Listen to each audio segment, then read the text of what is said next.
En esta píldora vamos a estudiar algunos ejemplos de la prensa satírica y cómica de la primera mitad del siglo XIX. Y aquí tenéis los puntos sobre los que vamos a aprender. Primero reflexionaremos sobre qué significa reírse, después veremos las raíces de la prensa satírica, seguida por la ilustración satírica como un fenómeno urbano y finalmente la prensa como un nuevo vehículo del humor. Y vamos a empezar con esta pregunta, ¿qué es el humor? Y lo primero que quiero hacer es enseñaros una breve secuencia de una película de 1923.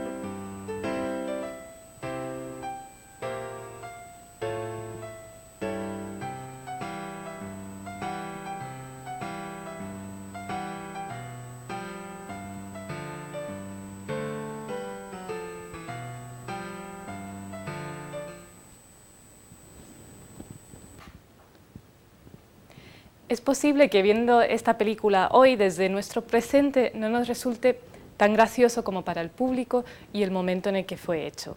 Evidentemente esta secuencia es posterior a nuestro objeto de estudio, pero nos sirve para pensar sobre esa pregunta, ¿qué es el humor? Y es que la definición del humor cambia con el tiempo, tanto por su contenido como por sus formas de representación y manera de comunicar con el público. Su significado es entonces efímero. Lo que nos hizo reír ayer puede que no nos provoque la misma risa hoy. Y para entender una viñeta o una escena humorística hay que conocer el contexto social, político, nacional en el que fueron producidos. Pero lo que sí trasciende fronteras nacionales y temporales es el valor de la risa como un indicador de las preocupaciones diarias y vivencias de un periodo determinado. Lo que nos hace reír y cómo van cambiando los modos de expresión revela mucho sobre cómo pensaba y sentía la gente y cómo se enfrentaban a determinadas situaciones. Si bien nos centramos en este curso en las revistas ilustradas del 19, la ilustración cómica no fue, desde luego, un invento de la prensa del 19. Vamos a ver entonces sus raíces.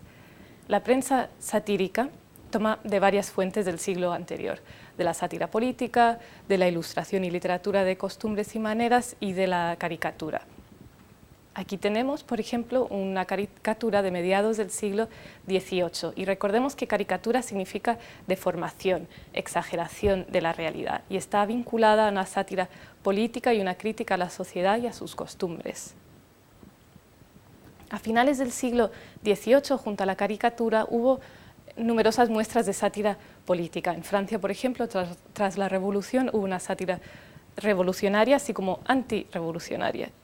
Y aquí, por ejemplo, vemos una estampa que se mofa de Luis XVI, que es el cerdo con cara de rey que está siendo paseado por un campesino. El famoso pintor neoclásico Jacques-Louis David realizó grabados satíricos de este tipo y otro famoso pintor, en realidad, grabados satíricos fue el inglés Hogarth. Y lo que queremos destacar con esto es que pintores también encontraban su fuente de ingreso en el grabado satírico, que se vendía más. ¿Y qué pasa a principios del siglo XIX? Pues un comisario llamado Mark Bills nos cuenta que en la primera mitad del siglo XIX es cuando la sátira gráfica realmente florece en ciudades como Londres. La sátira es principalmente un fenómeno urbano que logra fusionar varios lenguajes visuales. Otro punto importante es que la estampa satírica forma parte del paisaje urbano de la ciudad. Libreros, vendedores mostraban las estampas, como vemos aquí en esta ilustración. La corrupción moral, los vicios que se pensaba que podía causar la sátira, como esta mujer que vemos aquí, posando la mano sobre el hombro de un caballero, también fue explotado como temática. Y a mediados de siglo esto cambia. Ya a esta altura del curso habréis adivinado por qué. los avances tecnológicos que permitieron una reproducción más amplia y barata de la imagen y del texto. Con la introducción de estas técnicas en la prensa, la sátira se transforma considerablemente y su principal vehículo de comunicación es otro, la prensa. Aquí tenemos dos ejemplos importantes de la prensa satírica francesa, la caricatura y Le Charivari a la derecha. La sátira política convivió aquí con la gradual consolidación de la burguesía y como efecto con una perspectiva que prestaba más atención a lo cotidiano.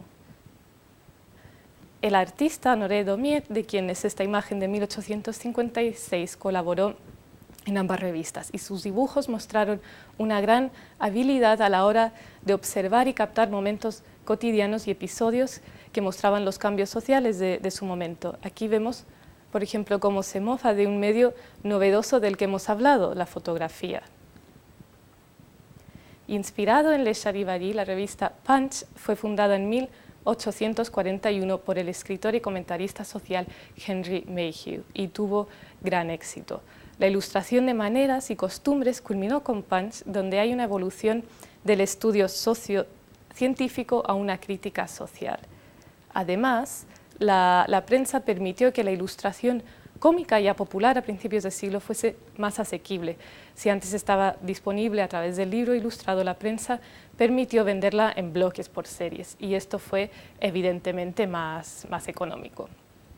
Hemos de pensar que en estas décadas de mediados de siglo estas publicaciones satíricas coexistieron con la prensa ilustrada que hemos visto en el módulo anterior. Mientras un medio ilustraba la actualidad, otro lo satirizaba, pero no podemos separarlos, formaban parte de un mismo proceso, ese deseo de captar o comentar la realidad a través de la imagen.